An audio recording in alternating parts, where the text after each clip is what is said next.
वक्फ संशोधन विधेयक की समीक्षा।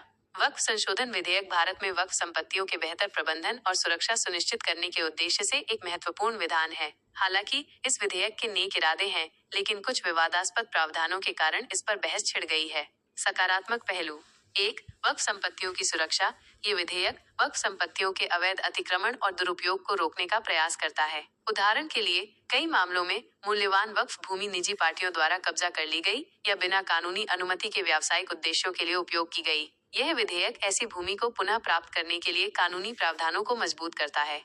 2. केंद्रीय रिकॉर्ड रखरखाव। वक्फ संपत्तियों का डिजिटल डेटाबेस बनाना पारदर्शिता और जवाबदेही को बढ़ावा देता है। उदाहरण के लिए, एक डिजिटल रजिस्ट्री ये सुनिश्चित करती है कि वक्फ बोर्ड अपनी संपत्तियों की अधिक प्रभावी ढंग से निगरानी कर सकते हैं, जिससे भ्रष्टाचार की संभावना कम हो जाती है।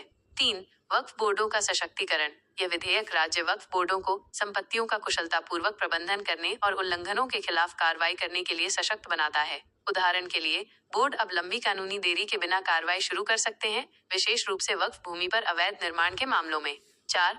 वक्फ आय का बेहतर उपयोग। प्रावधान ये सुनिश्चित करते हैं कि वक्फ संपत्तियों से होने वाली आय का उपयोग शिक्षा और स्वास्थ्य सेवा जैसी कल्याणकारी गतिविधियों के लिए किया जाए। उदाहरण के लिए, वक्फ भूमि के किराए से उत्पन्न धन का उपयोग वंचित मुसलमानों के लिए मुफ्त स्कूल या क्लिनिक चलाने के लिए किया जा सकता है।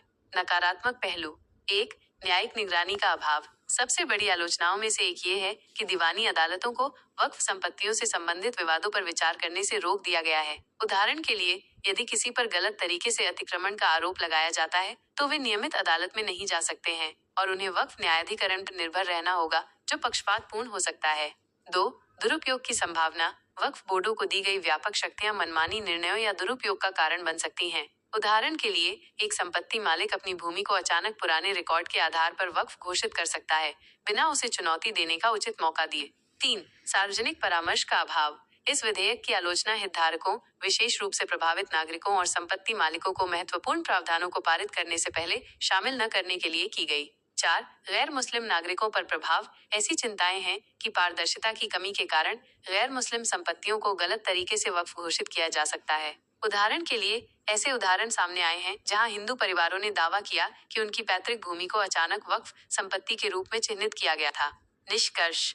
वक्फ संशोधन विधेयक धार्मिक बंदोबस्तों के बेहतर शासन की दिशा में एक कदम है, लेकिन इसे अधिकार को निष्पक्षता के साथ संतुलित करना चाहिए। इसे वास्तव में प्रभावी और न्यायपूर्ण बनाने के लिए सरकार को आम नागरिक के लिए न्यायिक उपचार सुनिश्चित करने और वक्फ बोर्डों द्वारा मनमानी कार्रवाई को रोकने के लिए संशोधनों पर विचार करना चाहिए। पारदर्शिता, निष्पक्षता और सार्वजनिक विश्वास किसी भी कानून के लिए महत्वपूर्ण है, खासकर धार्मिक और भूमि अधिकारों से संबंधित कानून के लिए।